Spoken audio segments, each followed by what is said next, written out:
I'm James, 28 years old, and what happened this past weekend is still something I can't quite wrap my head around. It's been a rough year for me, work stress, personal hurdles, but my birthday was coming up, and I'd been holding on to this small hope that it might be a reset, a chance to reconnect with my family, and maybe ease some of the tension that's been lingering. My younger sister, Clara, who's 26, had been acting strangely for the past few weeks. Clara's always been the kind of person who loves organizing surprises, so I figured she was cooking up something special for my birthday. It wouldn't be the first time. I even told my girlfriend Mia, 27, about it, laughing as I speculated about Clara's potential shenanigans. She's probably planning something over the top, I said, trying to convince myself this year would be different. Mia smiled and agreed. Clara did have a knack for making things memorable, after all. But as the week went on, I started noticing things that felt off. Clara wasn't just being secretive, she was actively avoiding me. Normally we'd talk a couple of times a week, but now, whenever I walked into the room, she'd abruptly end her conversations with our parents or lower her voice. One evening I overheard her whispering with my mom and dad. When I casually asked what they were talking about, they clammed up. My dad changed the subject with all the subtlety of a freight train, and my mom gave me this awkward smile saying, "Oh, nothing you need to worry about." It stung, but I didn't push. I told myself they were just being sneaky about the surprise. Then, things got weirder. Clara posted something on her Instagram story. "Can't wait for this weekend, it's going to be epic," with a string of party emojis. Naturally, I assumed it was about my birthday. What else could it be? My mom shared a similar post about family time this weekend, and even my dad, who rarely uses social media, posted something cryptic on Facebook about special moments coming up. Everything seemed to point toward a big celebration. By Thursday, my curiosity got the better of me. I casually asked my mom if I should plan anything for the weekend. Her response was so dismissive it stopped me in my tracks. "Oh, we've got plans with Clara," she said, like it was the most normal thing in the world. My birthday didn't even get a mention. I laughed it off, pretending not to be hurt, but doubt started creeping in. What if I'd misunderstood everything? A Friday night rolled around and I decided to message Clara directly. "Hey," I joked, "do I need to bring anything for the party?" Her reply came fast, almost too fast. "What party?" Then she immediately changed the subject, asking me if Mia and I had any weekend plans. That was the moment the sinking feeling in my stomach became impossible to ignore. The family group chat was buzzing that night. My parents, Clara, and even some cousins were excitedly talking about how they couldn't wait for tomorrow. I jumped in, trying to steer the conversation. "What's everyone so excited about?" They ignored me. Completely. It was like I didn't exist. Even Mia noticed. She's usually part of these surprise plans, helping Clara organize things, but this time she'd been left entirely in the dark. She thought it was strange too, and said so. The morning of my birthday, I woke up to a sweet text from Mia wishing me a happy birthday. My family, however? Radio silence, no calls, no texts, not even a single message in the group chat. Mia tried to reassure me as we grabbed breakfast, saying maybe they were planning something for later. I wanted to believe her. But then we got home. Mia froze, staring at her phone. "You need to see this," she said, handing it to me. It was an Instagram story from one of our friends, a video taken at a fancy downtown restaurant. The video panned across a room filled with people laughing and clinking glasses. My entire family, close friends, even some extended relatives. The caption? "So glad to be here celebrating with everyone." My heart dropped. This was clearly a massive party. But I wasn't there. I hadn't even been invited. I stared at the screen, trying to make sense of what I was seeing. My own sister had planned a huge party for my birthday, and somehow decided I didn't need to be part of it. Mia, just as shocked as I was, immediately tried calling Clara. No answer. We tried my parents. Nothing. Desperate for answers, I texted a friend who'd been at the party. Their reply crushed me. "Oh, I thought you weren't coming." It clicked. My family must have told everyone I wouldn't be there. I had no idea why. By now I felt like I was losing my grip on reality. I needed to process what was happening, so I turned to Reddit. I wrote a long post, pouring my heart out about what had happened. Within an hour, it blew up. The comments flooded in, validating my feelings, sharing similar experiences, and offering support. It was overwhelming, but also comforting. Later that evening, I got a message from a cousin who was at the party. She admitted she'd felt uncomfortable realizing I wasn't there, but assumed there was a good reason for it. It didn't fix the pain, but at least someone noticed. Mia and I decided that night to confront Clara and my parents. I needed answers. By the time evening rolled around, Mia and I were sitting in the living room trying to figure out how to handle the situation. My emotions were all over the place. Confusion, anger, sadness. But more than anything, I just wanted to know why. Why would my family do this? As we were debating what to say to Clara and my parents, there was a knock at the door. I wasn't expecting anyone, and neither was Mia. I peeked through the peephole and saw Clara standing there looking nervous. I opened the door, unsure of what to expect. "Hey," she said, forcing a tight smile. Her tone was casual, like she was about to ask to borrow sugar or something. "Can I come in?" I let her in, and Mia stayed by my side as Clara fidgeted awkwardly in the doorway. She didn't waste time. "I just wanted to say I'm sorry," she started, but her tone wasn't apologetic. It was defensive, dismissive, like she was checking a box rather than actually meaning it. "Sorry for what?" I asked, crossing my arms. "For everything," she said vaguely. "I didn't think you'd want to come." Her words hit me like a slap in the face. "Didn't you think I'd want to come? Clara, it was my birthday. I was looking forward to it. I asked you if I needed to bring anything." She shrugged, and I felt my blood boiling. "I don't know," she said casually, as if none of this mattered. "You've been kind of distant lately. I thought it'd be better to give you some space."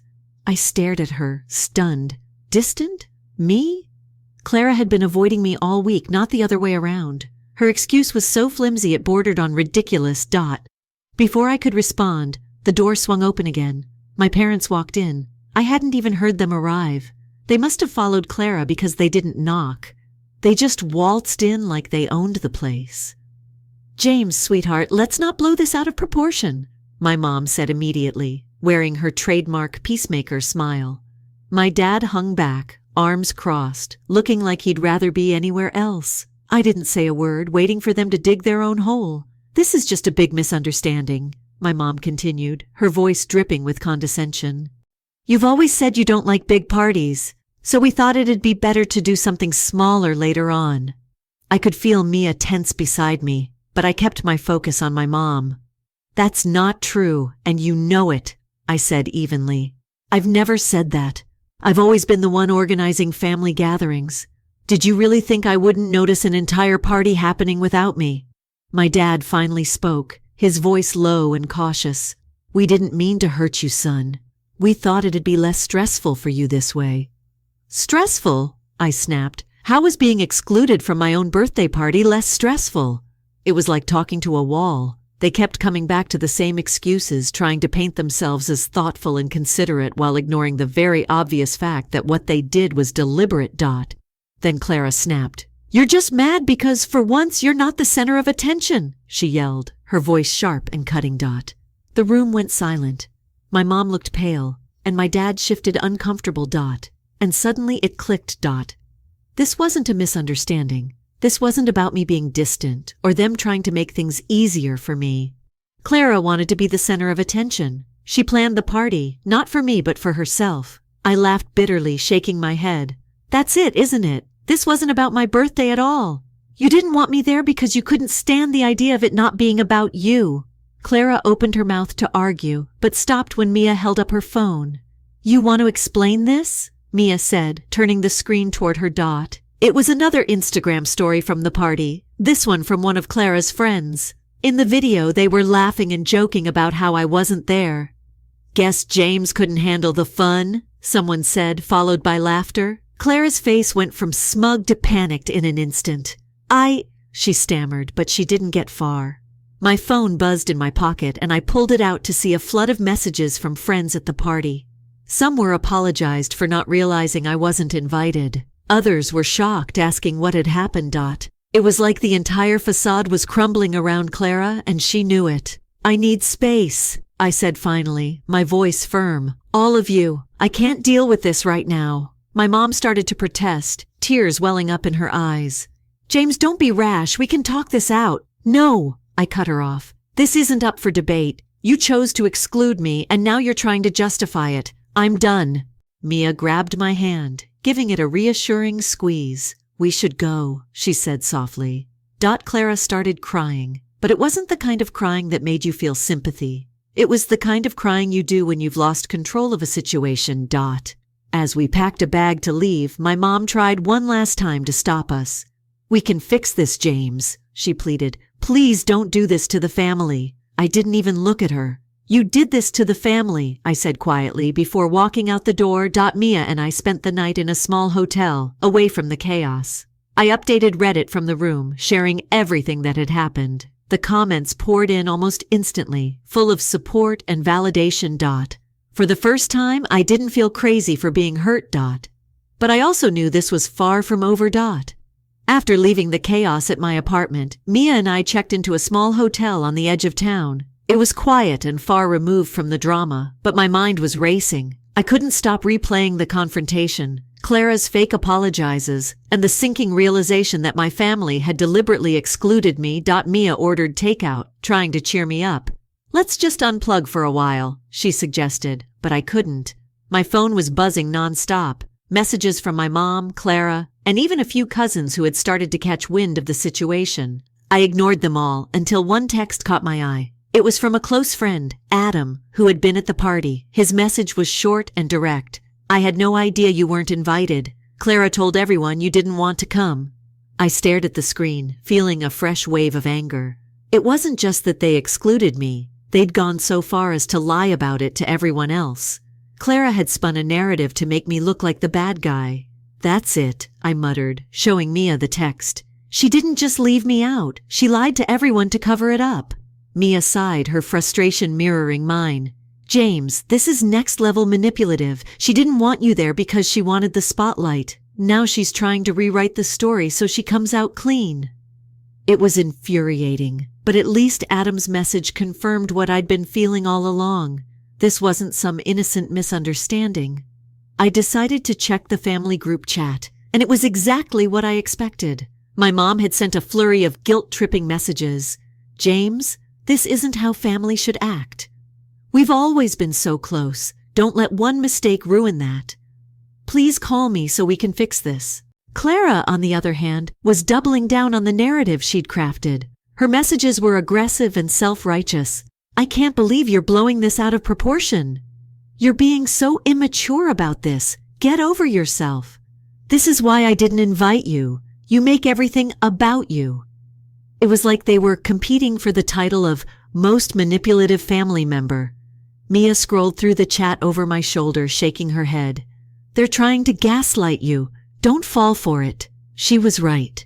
But as much as I wanted to ignore them, I couldn't shake the feeling that there was more to the story. Something wasn't adding up. Later that night, I got a call from my cousin Laura. We hadn't been close in years, so hearing from her was unexpected. Hey, James, she said, her voice hesitant. I saw your post on Reddit. I'm not surprised by what happened. That caught my attention. What do you mean? She hesitated, then sighed. This isn't the first time Clara's pulled something like this. She has a history of excluding people she feels threatened by. Threatened? By me? I let her keep talking. Laura went on to explain that Clara had always had a competitive streak, especially when it came to family dynamics. She's always felt like she's living in your shadow, Laura said. You've always been the responsible one, the one everyone looks up to. I think she resents that. It made a twisted kind of sense. Clara had always been the type to crave attention, and my birthday party was the perfect stage for her to make it all about herself. But then Laura dropped another bombshell. Have you ever heard about the trust fund? She asked. I frowned. What trust fund? Laura explained that our late grandmother had set up a trust fund for me and Clara to be split evenly between us. But recently, my parents had made changes that heavily favored Clara. My mom mentioned it to me, Laura said. She thought it was unfair, but your parents acted like it was no big deal. I sat there stunned. A trust fund? And my parents had changed it without telling me? When I told Mia, she was furious. This is bigger than a party, James. If they've been hiding this from you, who knows what else they've done? She was right, and I knew I couldn't let it slide. The next morning, I called a lawyer. I explained what Laura had told me, and he immediately agreed something seemed off. If they made changes to the trust without your knowledge, that's a huge red flag, he said. We need to look into this. With his help, I started gathering as much information as I could. Mia was my rock through all of it, keeping me grounded while I tried to piece together the truth. And the more we dug, the more shocking the story became. Mia managed to get access to some financial records tied to the trust fund, and what she found was damning. Over the past 2 years, there had been a series of large withdrawals, all going directly into Clara's personal bank account. She's been siphoning money, Mia said, her voice tight with anger. This isn't just favoritism, it's theft. I forwarded everything to my lawyer, who was thrilled with the evidence. This changes everything, he said. We can build a strong case. It was like peeling back layers of betrayal. First the party, then the lies, and now this. The trust fund wasn't just a financial matter. It was a symbol of how far my family was willing to go to enable Clara. That night, I updated Reddit with everything I'd learned. The post blew up again, with thousands of comments from people sharing similar stories or offering legal advice. For the first time, I felt like I had a community behind me, a support system that understood the pain of being betrayed by the people who were supposed to love you the most. But this was far from over. My parents and Clara still didn't know what I'd uncovered, and I was determined to confront them with the truth. The betrayal ran deeper than I ever imagined, but I wasn't backing down. The next few days were a blur of preparation. With Mia's help, I gathered everything: the financial records Mia had uncovered, screenshots of Clara's Instagram posts, and the messages from friends and family confirming what Clara had told them. My lawyer had been clear. We had a solid case if this went to court, but I wanted to confront my family face to face first. When I called my parents, I kept my tone calm but firm. We need to talk, I said. All of us at your house. There was a long pause before my mom responded. Of course, sweetheart. We've been wanting to clear the air. I could hear the tension in her voice. She probably thought I was coming to apologize or sweep things under the rug. She had no idea what was coming. When Mia and I arrived at their house, the atmosphere was thick with tension. My mom greeted us at the door, her smile strained, while my dad hung back, his expression unreadable. Clara was already there, sitting on the couch with her arms crossed and her phone in hand. She didn't even look up when we walked in. I didn't waste time. Let's talk about the trust fund, I said, cutting straight to the point.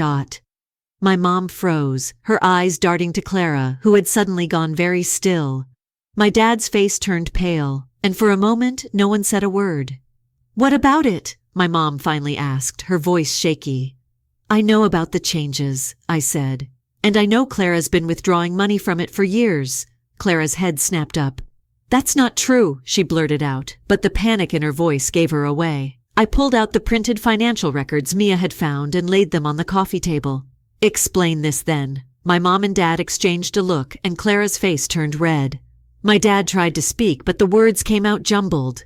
It's complicated, he said finally. No, it's not, I shot back. The trust fund was meant to be split evenly. You changed it behind my back to give Clara more, and she's been siphoning money for her own use. That's theft, Clara exploded. I needed that money, she yelled. It wasn't theft. I'm your sister. Why do you care so much about stupid money? Her words only made me angrier. Because it's not about the money, Clara. It's about the lies. You didn't just steal from me. You tried to paint me as the bad guy, the selfish one, while you were the one doing all this behind my back. My mom started crying, her hand shaking as she reached for me. We didn't mean for it to be like this, she said. We thought Clara needed it more. She's been struggling. That's not an excuse, I interrupted. You could have talked to me. Instead, you lied. And you didn't just lie about the trust fund. You lied to everyone about why I wasn't at my own birthday party. Do you have any idea how humiliating that was? Clara stood up, tears streaming down her face. But it was clear she wasn't remorseful. She was angry. You're so dramatic, she snapped. This is why I didn't invite you. You're always acting like a victim. Mia, who had been quietly observing, finally stepped in. "You're unbelievable," she said, her voice calm but sharp. "James has done nothing but try to understand what's going on, and all you've done is gaslight him. This isn't about being dramatic, it's about respect, something you clearly don't have for him." Clara looked like she wanted to scream, but my dad finally spoke up, his voice heavy. "We thought we were doing what was best," he said quietly. "We never meant to hurt you, James." I shook my head. "You did hurt me. You all did, and instead of owning up to it, you doubled down. Do you even realize how much damage you've done?" The room was silent. My mom kept sobbing and Clara refused to meet my eyes. "I'm done," I said finally. "I've already spoken to a lawyer. If you don't restore the original terms of the trust fund, I'll take this to court." My mom gasped, and Clara's face twisted in rage. "You're really going to take this to court?" she spat. "Over money?" "It's not just about the money," I said coldly. "It's about the principle. You don't get to steal from me and then play the victim." Clara stormed out of the room, slamming the door behind her. My mom begged me not to go through with it, saying it would tear the family apart. "No," I said, my voice firm. "You tore this family apart the moment you decided Clara's needs were more important than honesty and fairness." Mia and I left shortly after that, my parents still pleading for me to reconsider. That night, I updated Reddit again, sharing everything that had happened. The support was overwhelming, with countless people encouraging me to stand my ground and not let my family manipulate me any further. I filed the legal paperwork the next morning. What came next would test me in ways I hadn't expected, but I was ready. For the first time in my life, I felt like I was truly standing up for myself, and I wasn't backing down. The court hearing loomed closer, and while I felt a mix of anxiety and resolve, Mia's unwavering support kept me grounded. We spent hours preparing, reviewing every detail, every record, and every message. My lawyer assured me we had a strong case, but I couldn't shake the weight of what this all meant. This wasn't just about the trust fund anymore. It was about standing up to years of manipulation and betrayal. When the day finally came, the courtroom was packed. Clara sat with my parents, who looked tired and strained, while Mia and I sat with my lawyer. I kept my gaze steady, avoiding Clara's glare and my mom's pleading expression. The case started with my lawyer presenting the financial records. He meticulously laid out the evidence, every withdrawal Clara had made, the changes to the trust fund without my knowledge, and the lies that had been told to cover it all up. The room was silent, the tension palpable.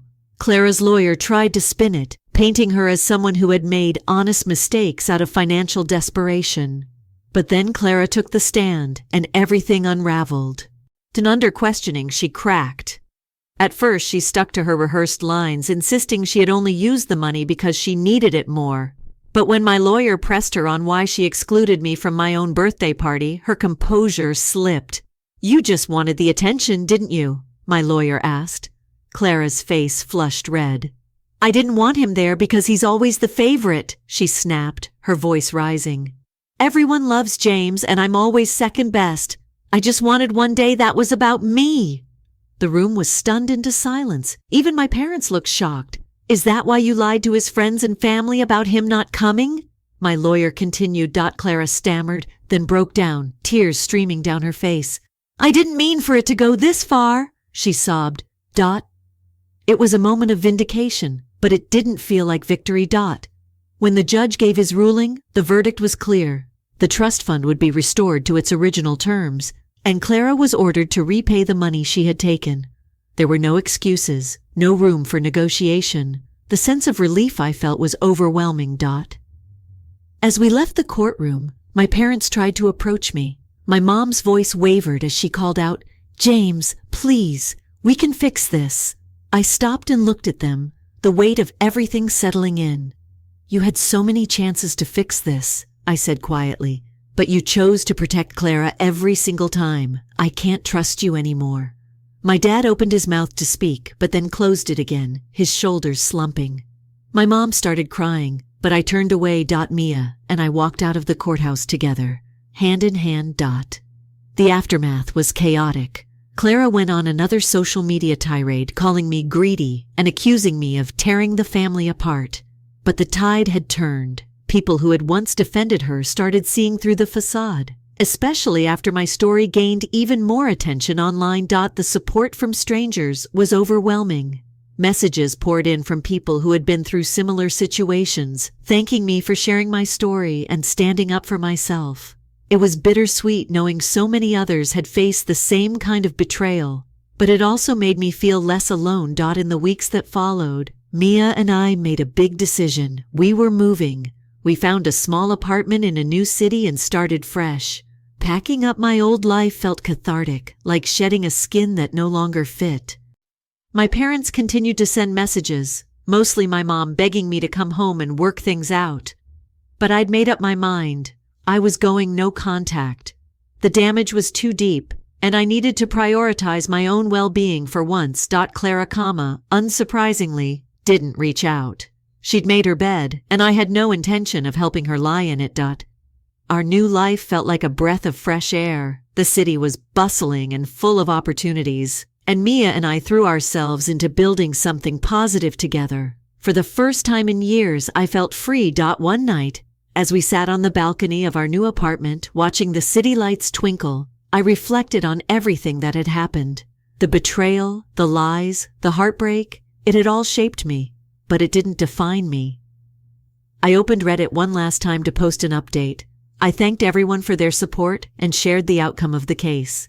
I ended with a simple message. Sometimes the hardest battles are the ones worth fighting. Standing up for yourself doesn't make you selfish. It makes you strong. Here's to a fresh start and a hopeful future.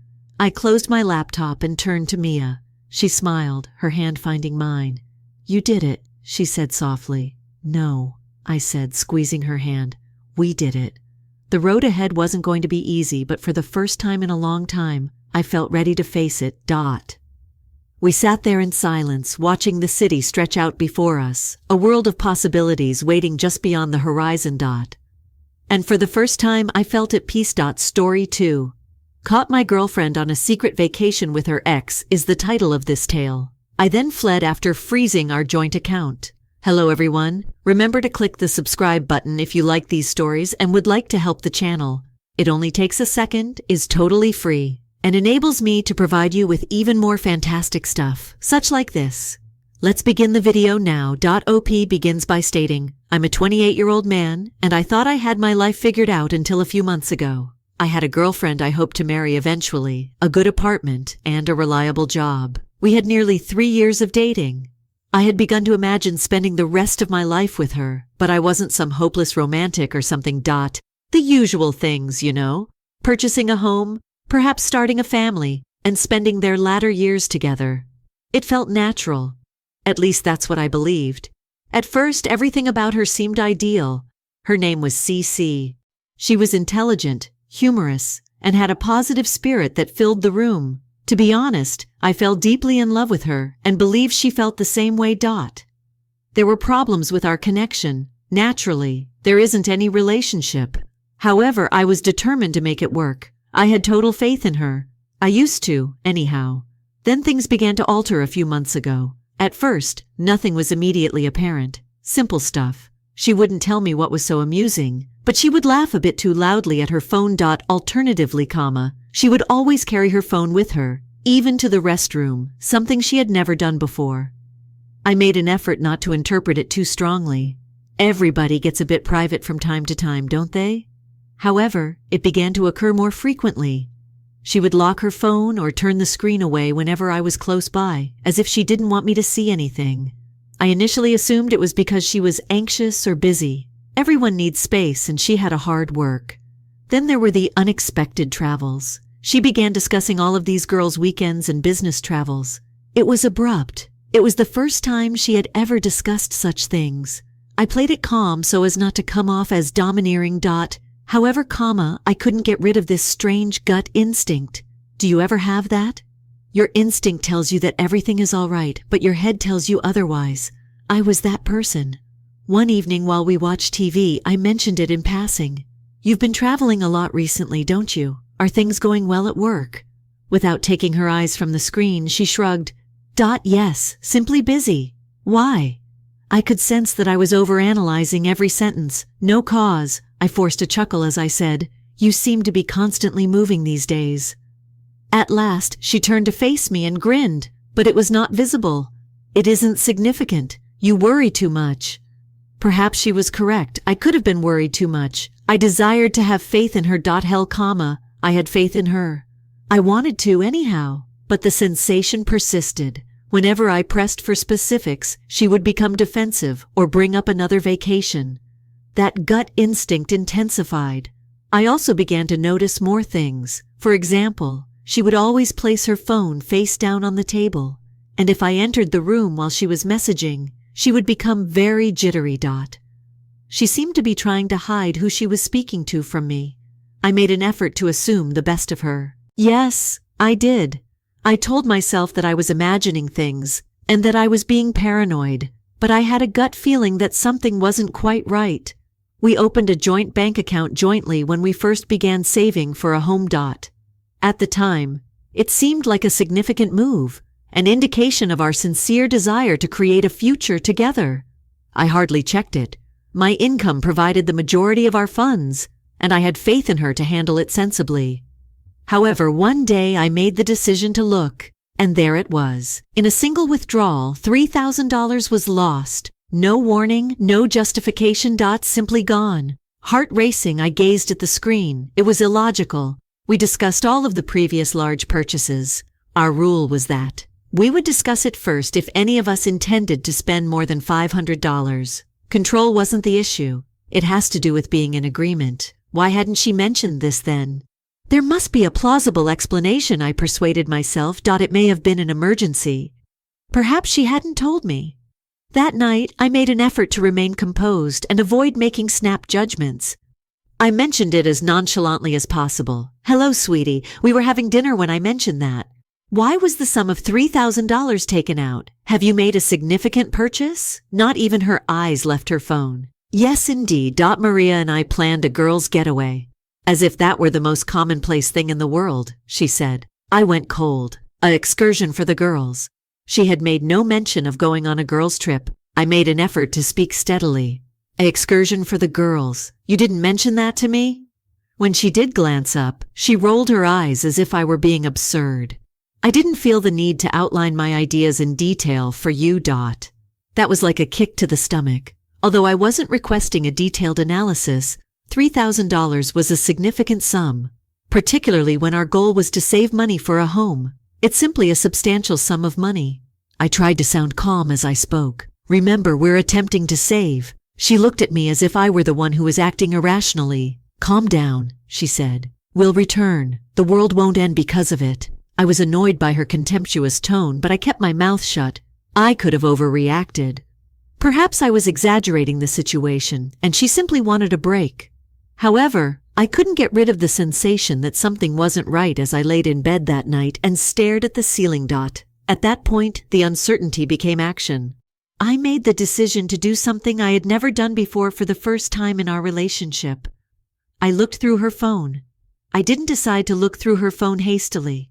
To be honest, it was a betrayal in and of itself. There had always been an unwritten rule among us. Don't pry. I've witnessed friends destroy friendships over such things. Jealousy and paranoia. All the poisonous conduct that gets out of hand. I couldn't ignore the knot in my gut any longer, though, as I lay in bed and stared at the black ceiling. There was a problem, and I had to be told the truth. Like a moving target, her phone was resting on the nightstand. I told myself repeatedly not to do it. That it was going too far. But my rage flared up every time I remembered that $3,000 and her contemptuous demeanor. It was a major thing, but she had pretended it wasn't. We were planning, building a life together and saving for a home. As if it didn't matter, she simply threw that out the window. With trembling hands, I took her phone and unlocked it. She had never current her passcode, most likely because she didn't anticipate my checking. As I browsed through her applications, trying to decide where to begin, my chest constricted. The obvious option seemed to be text messaging. However, I didn't immediately see anything fishy, just conversations with family, friends, and coworkers. I briefly considered the possibility that I was mistaken. Perhaps nothing was happening at all. Next comma. I noticed the emails. They seemed to be standard airline and hotel booking confirmation emails at first glance. But the parts began to fit together as I opened each one in turn. Her name appeared on hotel reservations, airline information, and even a rental vehicle. The kicker, though? She had given me a timetable for her girls' vacation, and none of it fit. In actuality, her buddy Maria was not mentioned in any of these communications. I opened her texting app, my heart racing. I noticed a name after scrolling past the typical discussions. Nick wasn't someone I recognized. When I clicked on it, I felt sick to my stomach. It was more than casual banter. The planning for a romantic retreat was in full swing. They had been exchanging jokes about how worthwhile the trip would be while arranging flights and itineraries for weeks. This wasn't a casual get-together or affair. This was anticipated. While covertly organizing a trip with her ex, she lied to me, looked me in the eye, and pretended everything was okay. I was unable to put the text down, painted an image of a Cece who was quite different from the one I believed to be familiar. She remarked about how much she missed him and called him babe. There were texts discussing their itinerary, which included sightseeing, upscale meals, and even a massage for the pair at the hotel spa. The worst thing? The majority of it had been paid for by her using our joint account. There was no mistake it, yet I sat there in disbelief, repeatedly scrolling through the texts in the hopes that I had misunderstood. She had no intention of taking a girls' trip. She and her ex-boyfriend were taking a romantic trip, utilizing the funds we had collectively accumulated for the future. I'm not sure how long. Sitting there, I gazed at her phone. I had a million ideas racing through my head, from incredulity to heartache to rage. How could she harm me like this?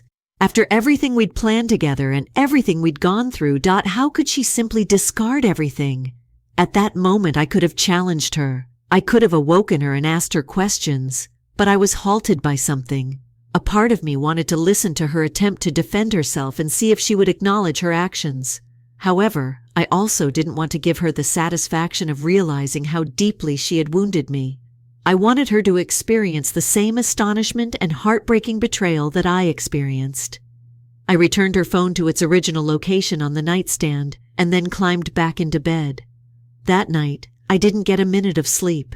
I always saw the emails, the texts, and the hotel confirmation with both of their names on it. When I closed my eyes, every moment of our connection was replayed in my head, searching for clues I could have overlooked. Was this how she had always been? Did I simply not notice it because I was blind?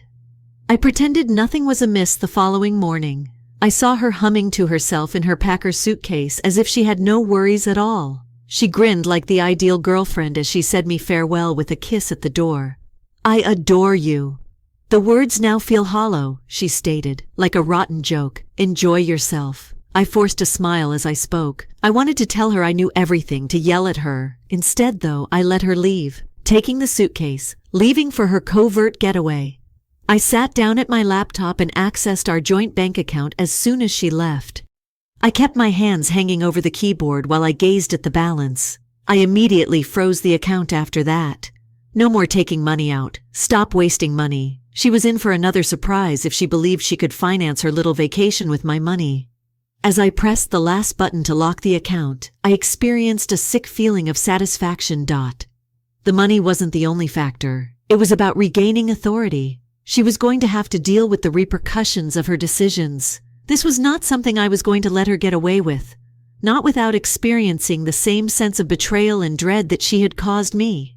For the first time in weeks, my heart continued to race as I reclined in my chair. A small glimmer of relief came over me. Although I was unsure of what would happen next, I was clear that I would no longer allow her to walk all over me. After freezing the account, I sat in quiet for a long time, gazing at the screen. My thoughts was racing a mix of rage, grief, and something more I couldn't quite put into words. She would eventually discover what I had done, and I wasn't sure how I would respond when the inevitable call came. But I didn't care at the moment. She was worthy. She was entitled to all of the anxiety, annoyance, and bewilderment she was going to experience. My phone began to vibrate in the early afternoon. I knew it was her without even looking at the computer. I let it ring a couple of times before answering, attempting to seem as cool and collected as I can. What is going on? As if nothing were wrong, I said. How on earth did you accomplish that? She shouted. Her voice was scared and piercing. Everywhere I look, my cards are being denied. What is the account's current status? A tiny grin began to appear on my face as I reclined in my chair. Yes, I did freeze it. I spoke informally as though discussing the weather. After learning that you're on vacation with your ex, I thought it was the least I could do. A moment of dead quiet. Her quick, irregular breathing was all I could hear. I could picture her standing there, frantically trying to think of anything to say while gripping her phone. The denial followed. It isn't what you believe. She spoke without thinking. She spoke haltingly. In a desperate situation, I responded, cut the shit. I spoke in a cold tone. I went through the emails. The texts were visible to me. This has been weeks in the making. She stumbled as she tried to think of an excuse, but it was obvious that she had been caught. Talking her way out of this one was not an option. I also didn't feel like letting her try. Why? I interrupted her in the middle of her sentence to inquire. If you wanted to be with him, why would you do this? Why didn't you simply walk away from me? I didn't intend to do you harm. For a moment, her voice broke as she sobbed. It sounded nearly real. However, I didn't believe it. Even to my own ears, the sound of my sour chuckle was empty and frigid. I reiterated that you didn't want to harm me. Instead, you stole our money, lied to me, and took your ex on a vacation. That was your cunning scheme to keep me safe. She took a while to respond. On the other end of the line, I could sense her straining to think of something. Anything that would put an end to this. Then a switch kind of flips. Her voice shifted. The act of guilt had vanished. Anger and defensiveness took its place. What do you know? She'd lost her temper.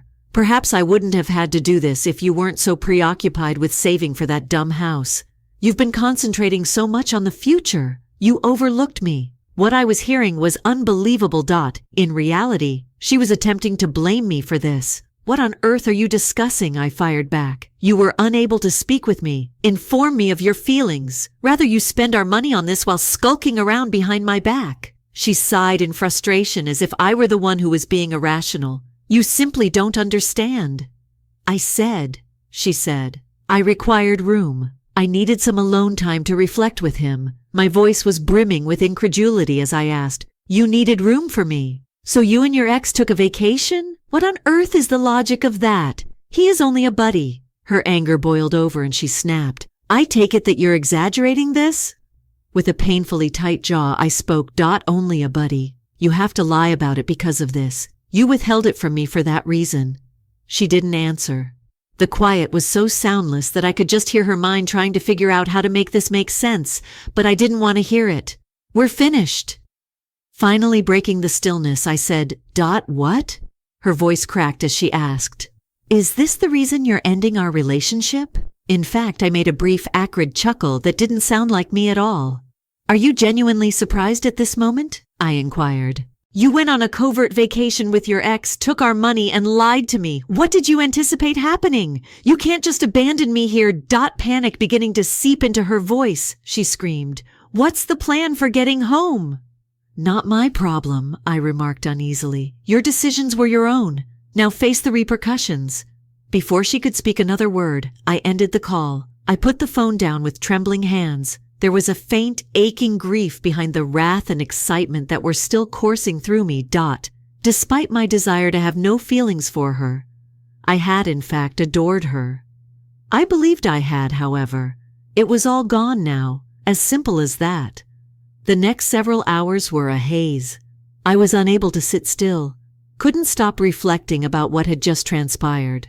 I felt a little bad for freezing the account. However, that shame vanished each time I recalled those texts. She had deceived me in the most worst way and lied to me. Furthermore, I refused to let her get away with it.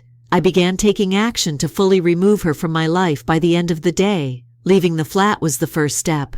I didn't want to stay there any longer than absolutely necessary. Surrounded by recollections of a life that was obviously meaningless to her. Packing was unreal. I was reminded of her by everything I picked up. A mug we purchased while traveling. We shared a blanket while binge-watching television. Now everything seemed contaminated, as if I couldn't distinguish between the betrayal and the pleasant recollections.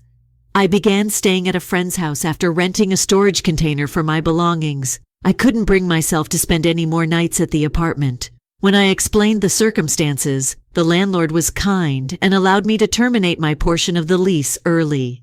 Naturally, CC was still in charge of her share, no longer my concern. CCS technicians began to arrive as I was packing. She was first enraged, calling me derogatory things and insisting that I correct the account problem.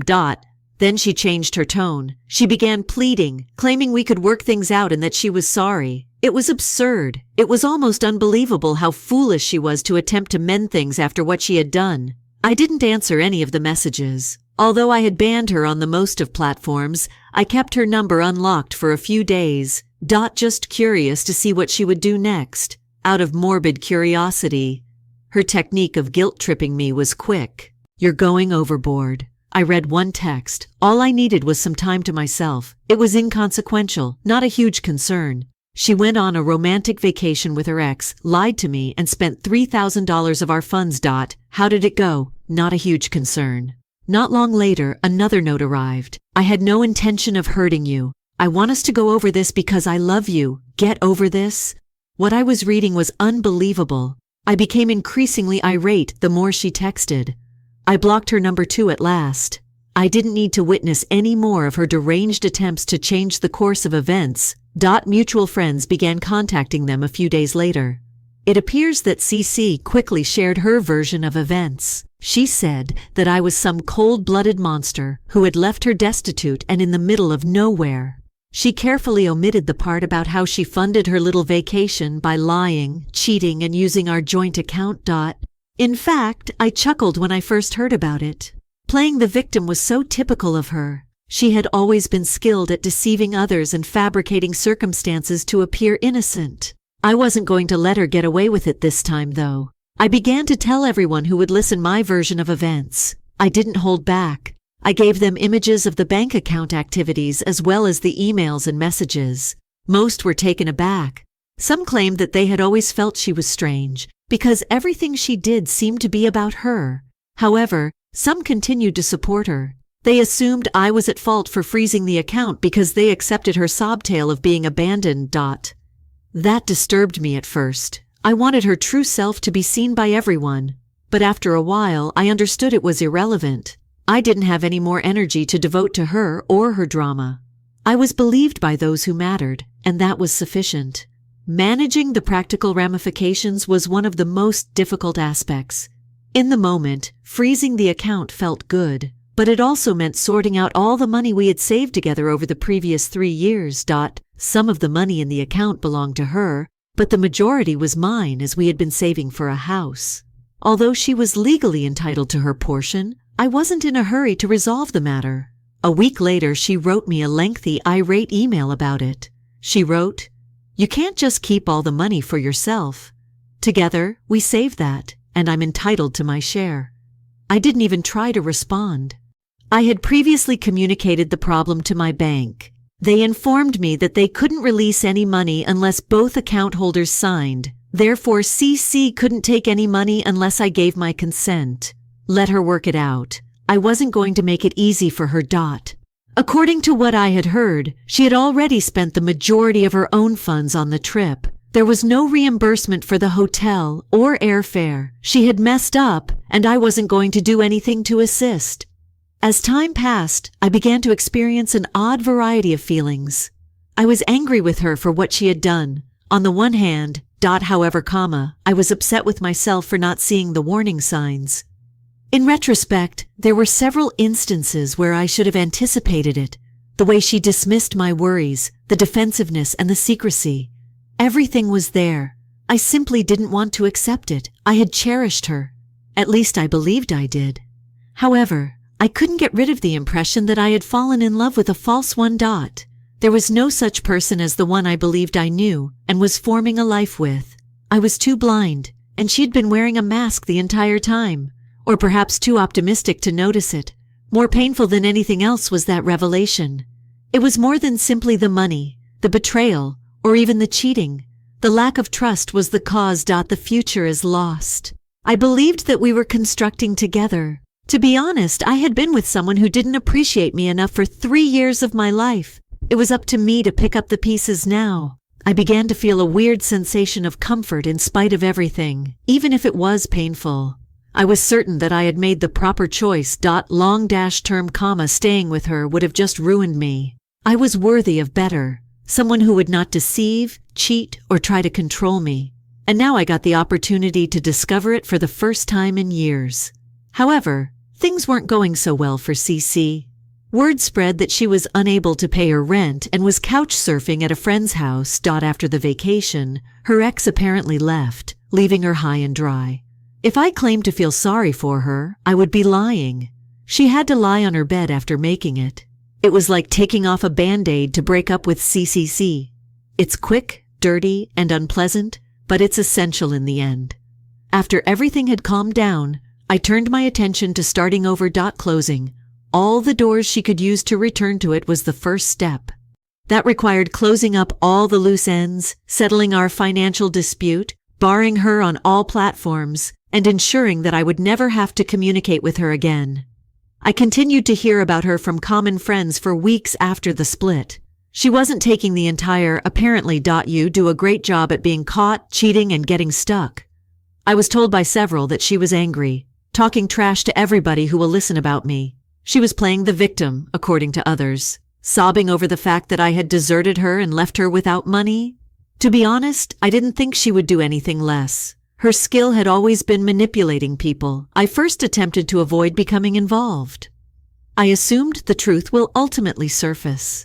However, I knew I couldn't remain silent when I began to hear reports that I had stolen her money and abandoned her in a faraway place. I refused to allow her to change the story and make herself the victim. I then began to tell my side of the tale. I didn't hold back. I shared screenshots of the joint account activities, emails, and texts with others. She had lied to me, spent our funds to pay for her trip with her ex, and only expressed regret when she discovered I wasn't playing along, I stated. Most were taken aback. Some acknowledged that while they had always known she had a manipulative side, they had never witnessed it manifested in such a way. Naturally, some individuals continued to accept her account of what happened. Perhaps she simply made a mistake. A mutual buddy said, obviously uneasy about the whole thing, "Don't you think it was a bit harsh to freeze the account? Too much time?" Perhaps. It wasn't unjustified, though. She bargained for her brief affair using my money, my trust, and our future together. I wasn't going to excuse myself for defending myself, and I wasn't going to let her off the hook. It's okay if some folks were unable to see it. I had no intention of wasting my time trying to persuade them. However, CC went beyond mutual friends. She sent me a lengthy, irate email a few weeks after the split. "Let's be adults about this," was the subject line. Curiosity overcame me, and I nearly didn't open it. The email was a masterwork of self-pity and gaslighting. She asked that I give her half of the funds and accused me of being vengeful for blocking the account. She also claimed that spreading the tale was harming her life. She even attempted to place the blame on me by claiming that she simply wanted some time to reflect and had no intention of hurting me. I debated whether or not to respond for a while as I gazed at the screen. A part of me wanted to let go of all I had been suppressing, the betrayal, the sorrow, the rage. A part of me, however, knew it wouldn't matter. CC was not the kind to accept accountability for her behavior. She would misrepresent what I said, turn it against me, and then leave believing she had won. I thus didn't answer. Rather, I sent my bank the email and requested that they include it in the joint account file. In case she attempted to do something legal later, I wanted a record of her stupidity. I then banned her address and erased the email. The issue has been resolved. I began to feel lighter as the weeks stretched into months. A peculiar sense of clarity started to take the place of the rage and bitterness that had overwhelmed me following the split. I felt like I could breathe again for the first time in years. No more falsehoods, no more secrets. I'm done being cautious around people that don't respect me. It was freeing. I immersed myself into my job and took on extra tasks to keep myself occupied. I began going to the gym more frequently, not just to maintain my physical fitness, but also to decompress. Even some old pals I had lost contact with throughout my relationship were reconnected with me. It was similar, like finding aspects of myself that I had forgotten. I didn't date at first. To be honest, I wasn't sure I trusted my own judgment, and I wasn't prepared to put myself out there once more. Ultimately, I had been with someone who was a total stranger for 3 years. How could I be certain that I wouldn't repeat the same error? However, I began to gain confidence with time. I came to see that I wasn't solely to blame for what had transpired with CC. Yes, I could have handled some situations better, and yes, I did overlook some warning signs. However, her acts were ultimately her own. I didn't force her to steal, cheat, or lie to me. She was just that. Through the grapevine, I would occasionally learn of new developments regarding her. After the vacation, her ex apparently left, leaving her high and dry. Because she was unable to pay her rent, she had been couch surfing at a friend's house. She was also reportedly having trouble finding a new work. If I claim not to be a bit pleased by her tragedy, I would be lying. Karma, I reasoned. You give and you receive. Even though I wanted to brag, I knew it was pointless. Her difficulties were no longer my concern, and CC was no longer a part of my life. I had already invested enough time and effort on her. The moment has come to move on. Simple was the most important lesson I learned from all of this. When someone reveals their true self to you, trust them. I wanted to think CC was superior than her, so I disregarded a lot of indications. She wouldn't lie or betray me. I promised myself, that she would not discard all of the things we had created together. However, I was mistaken. If you want someone to change, they won't. They choose to alter themselves. CC obviously didn't. In retrospect, I am appreciative of the experience, even though it hurt.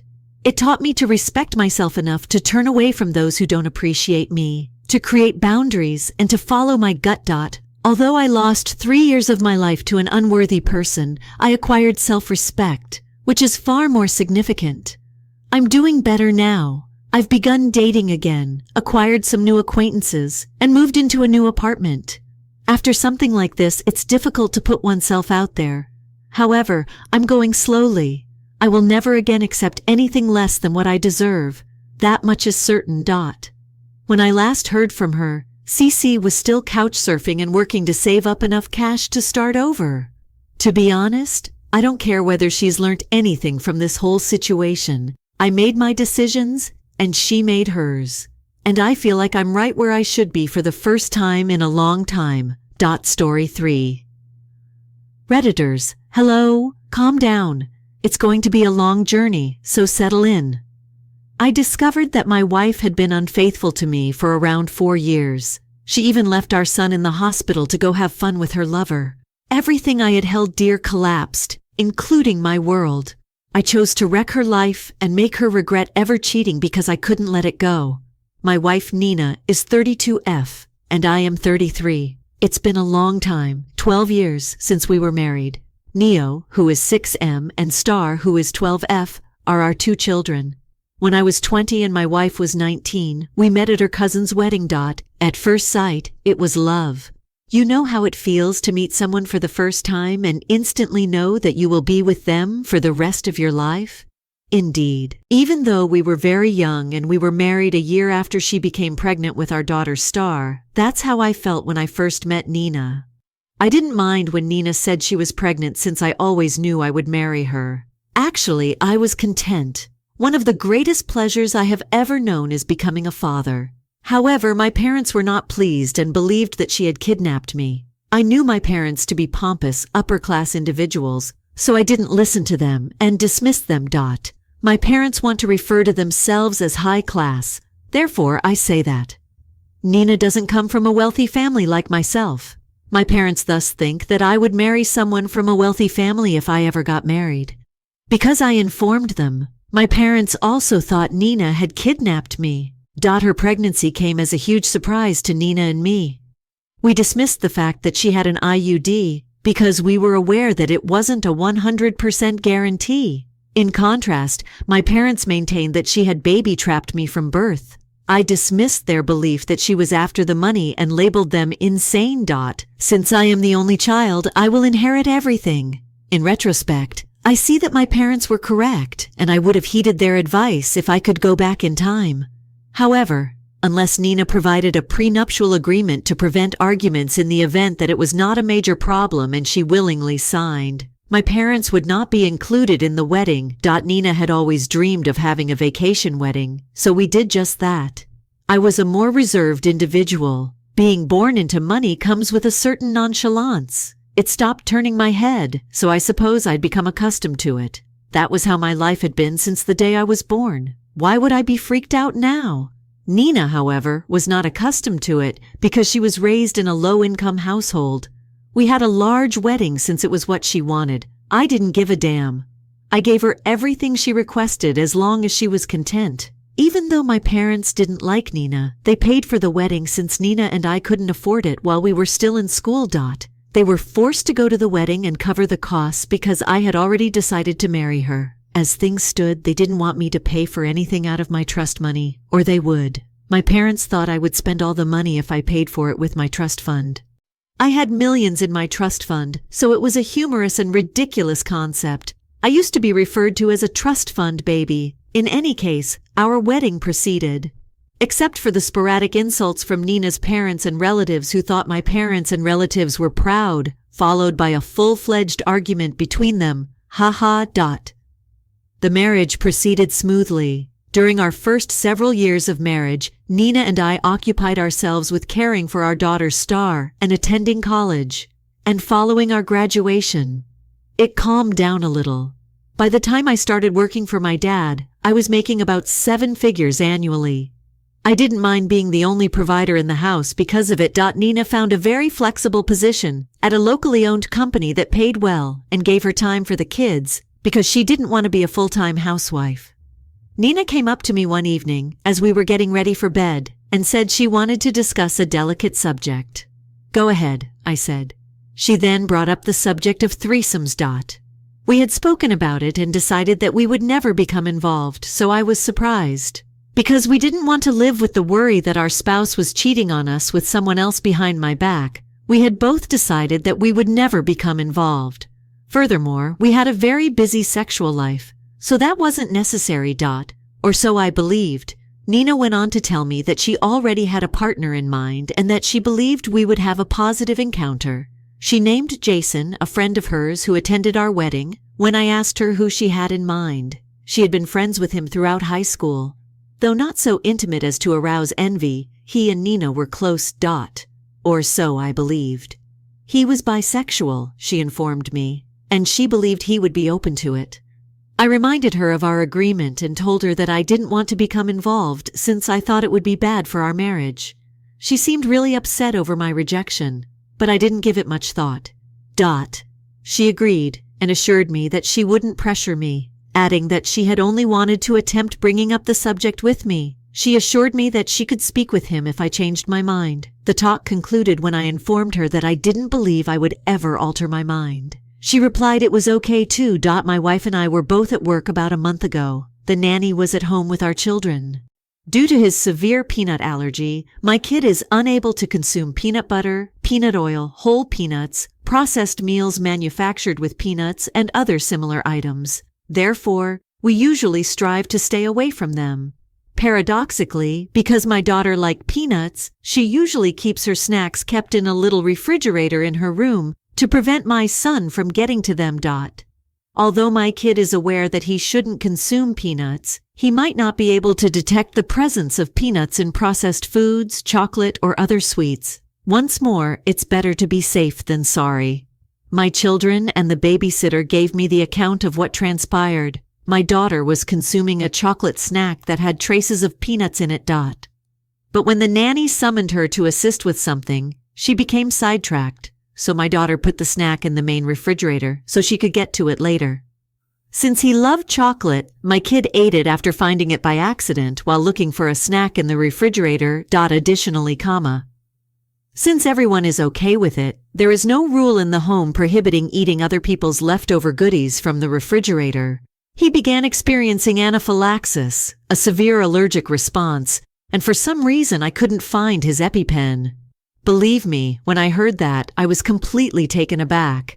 We often have EpiPens on hand in case something goes wrong. In any case, the babysitter contacted the ambulance right away, and she and my daughter went with it to the hospital.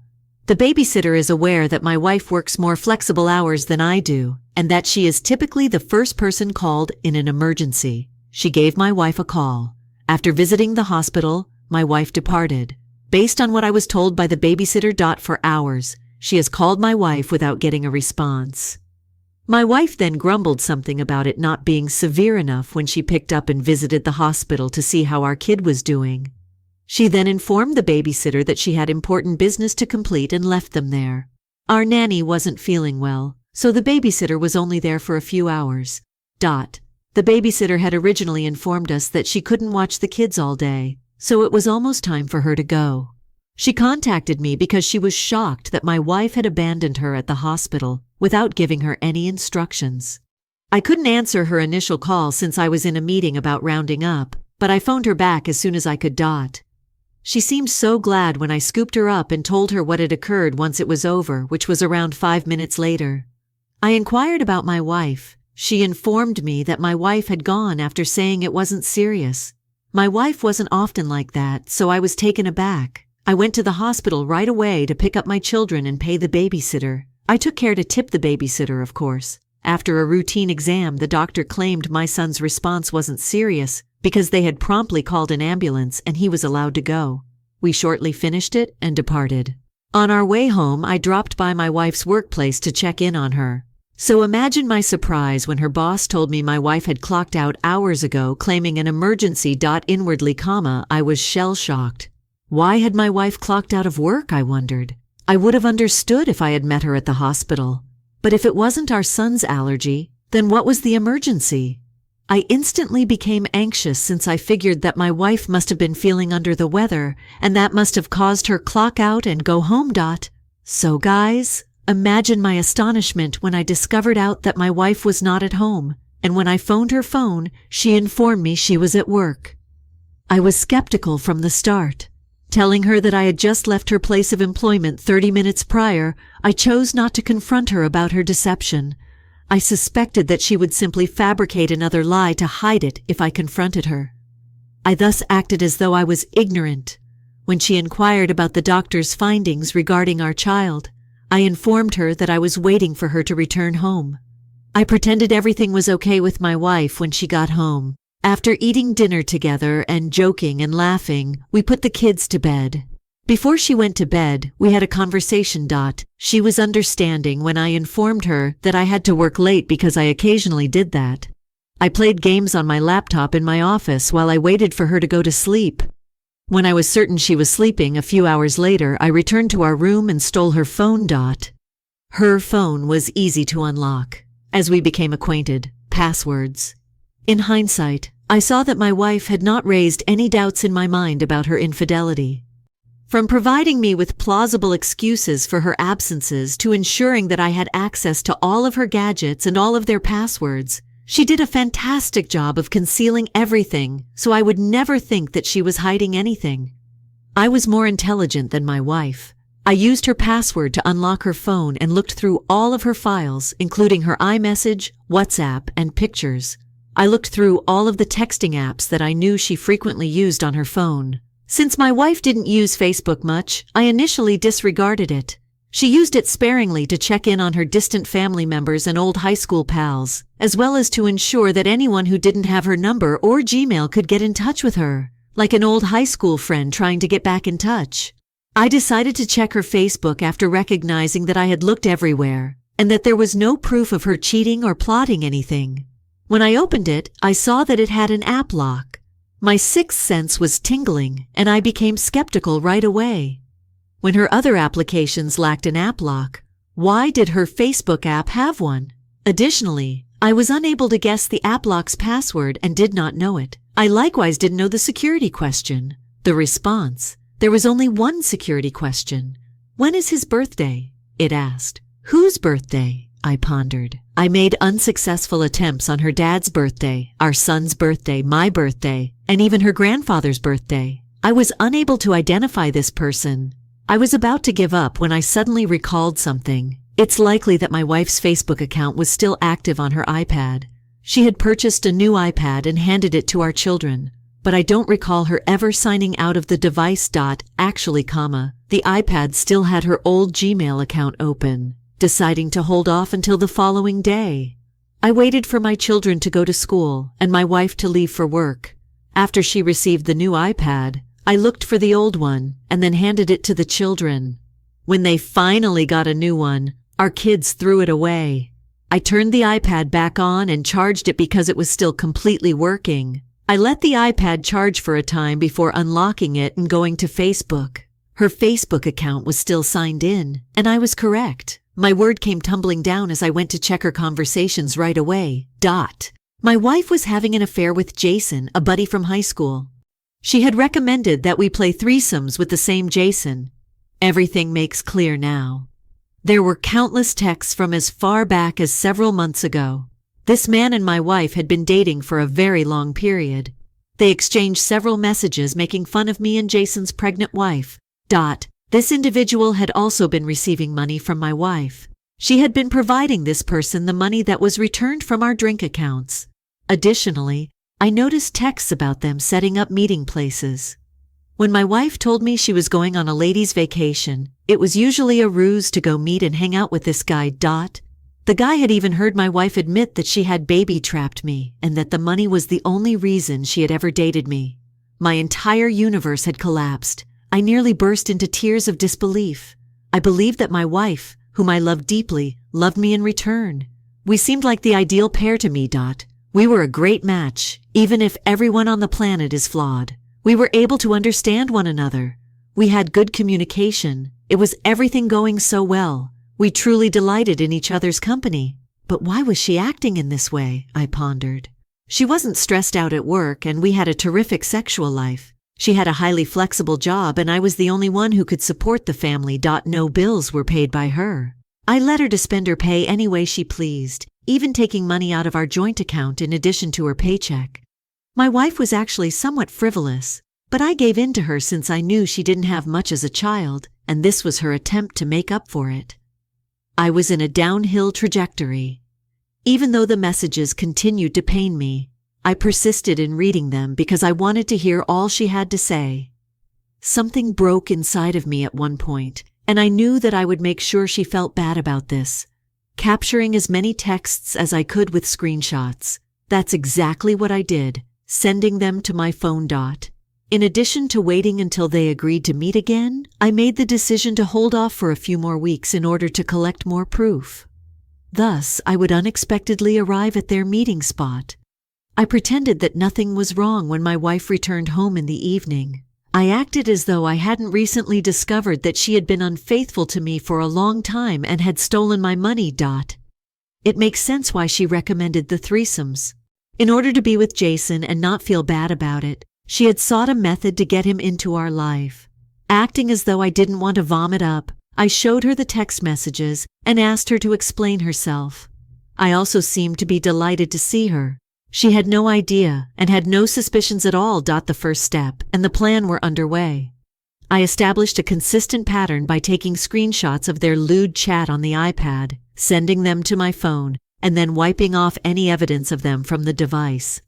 After that, I had my lawyer create divorce documents, which I would use to serve her. Not barely a week passed before they decided to get together once more. It was their decision to meet in a hotel that triggered the second part of my strategy. I had already excused myself from work for a few weeks by informing my dad that I had a family emergency. I knew my father would laugh in my face and read me the "I was right" act, so I hadn't informed him what had happened explicitly. He kept saying it over and again, and I knew he would always bring it up later. However, I kept the weeks I had taken off from work a secret from Nina. I pretended to have a cold in the morning and assured her that I would stay at home, relax, and work from home once I recovered. The children had also left for school. I remained at home and used the iPad to record their chat and take screenshots. Right up until Nina booked the hotel room and got there before him. Without even asking at the front desk, he would go up to meet her when she gave him the number of the hotel room she was in. I kept the iPad in my office and grabbed further screenshots of the exchange. After that, I went to my printer and made several photocopies and printed off a large number of the screenshots on actual paper. I held some in my hands and stored others in a large brown package. After driving to the hotel, I made my way to my room. I knew the room number from their Facebook chat, so I didn't even need to ask them at the front desk.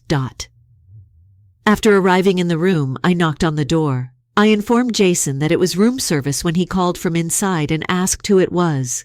I informed him that room service was free when he claimed not to have requested it. He approached the door to answer, so I assume he concluded there was no risk in doing so. It was worth filming the look of amazement on his face. He wore only a towel and had no shirt on. His jaw popped open almost comically when he saw me. I gently pulled him aside so my wife could see it was me after hearing her ask him what was happening. She was only using the duvet to cover herself while she slept on the bed. She was visibly nude, and she nearly passed out when she saw me. The way she froze, one might have assumed I was Medusa. I threw the printouts of their chats I was holding at them and walked away after realizing I was about to lose it. My wife didn't even regain her wits enough to follow me because I fled in such a haste. I was almost out of the motel before she could accomplish it. I went to my car and sobbed for a good half hour. Nothing could ever really prepare you to witness this, even if I'd had a few days to be ready. Even though I believed I was over the betrayal and loss, the sight of it physically tore me apart. I felt inadequate and invalid. I made the internal decision to ruin my wife's and Jason's lives. Since my parents didn't live far from the kids' school, I contacted them as soon as I arrived home to ask whether they could watch the kids at such short notice. I told them everything that had happened, but because I wasn't ready to tell anyone just yet, I made them swear not to tell anyone. They understood and agreed to watch my kids. They recognized that I must be experiencing a lot of emotional turmoil at the moment. My father even hinted that he would only boast about his correctness once I had moved over my grief and hurt. I phoned the driver to come get the kids and packed enough clothing and other items to last them a few weeks. Since my children didn't ride the school bus, our driver picked them up each day. When the school closed, I handed the driver the bags and told him to pick up the children and drop them off at my parents' house. I knew it wasn't very cool since my kids would be incredibly puzzled, but I decided that I just needed to get through this week and that the following week I would go collect them and give them a brief explanation of everything. When Nina got home, she pulled out the waterworks, cried, and begged. She was pleading with me and assured me that we would overcome this together. I responded by telling her that she was hallucinating. I went upstairs and obtained the divorce papers before telling her that I wanted her out of the home. We could do this in 2 ways, I informed her as I set her down. 1, we could battle it out in court. Or 2, everything would be okay if she signed the divorce papers. I would make sure to expose her and Jason to everyone, including Jason's wife, his boss, and my wife's supervisor, if she went with the first option. If she chose the second choice, I wouldn't tell anyone, but I would make sure to notify every single member of each of our families. And I would just say that we had grown apart if someone asked me why we got divorced. She was taken aback. She stated that she wanted us to discuss it and that she had no desire for a divorce. However, I informed her that even if a miracle happened, that was not possible and that it was not going to happen. She must have sensed my seriousness since she instructed me to explain the second option's parameters to her. She was aware that if I notified anyone, she would face severe consequences. I grinned. The words were straightforward. If she were granted visiting privileges, it would be under supervision, and I would be granted child custody. Since she was not a criminal and posed no threat to the children, I was very certain that supervised visits would not stand up in court, but I was still prepared to give it a shot. If visits under supervision weren't valid. Weekends would thereafter be hers. I wouldn't give her any money or alimony. I wasn't too concerned about how properties would be divided because we already had a prenuptial agreement in place. For the first time in my life, I silently thanked my parents for their insistence on a prenuptial agreement. She was crying. She tried to persuade me that it was an error for the next 5 minutes. It wasn't her intention. She made every possible explanation, but I could see she wasn't buying it. She refused to sign the divorce papers when I asked her to. I then instructed her to get out of the home. I knew she would ultimately give in, so I didn't care if she refused to sign the divorce papers. It was always like that. When she realizes that I am resolute about the divorce, she will ultimately sign it, but I know she will think about it for a few days and attempt to persuade me. I've expelled her in the interim. I instructed her to go after giving her 5 minutes to gather her belongings. When she asked me what I would say to the children, I assured her that I knew what to say, and that she shouldn't worry, since I wouldn't tell them about her infidelity. Yes, I am sobbing and using a bottle of wine to drown my sorrows when I am alone myself at home. To be honest, I'm at a loss on what to do. In order to find out whether anybody else had experienced something similar, I made the decision to visit Reddit. I feel like everything I've ever known has been a lie, like someone has torn away the rock beneath my feet.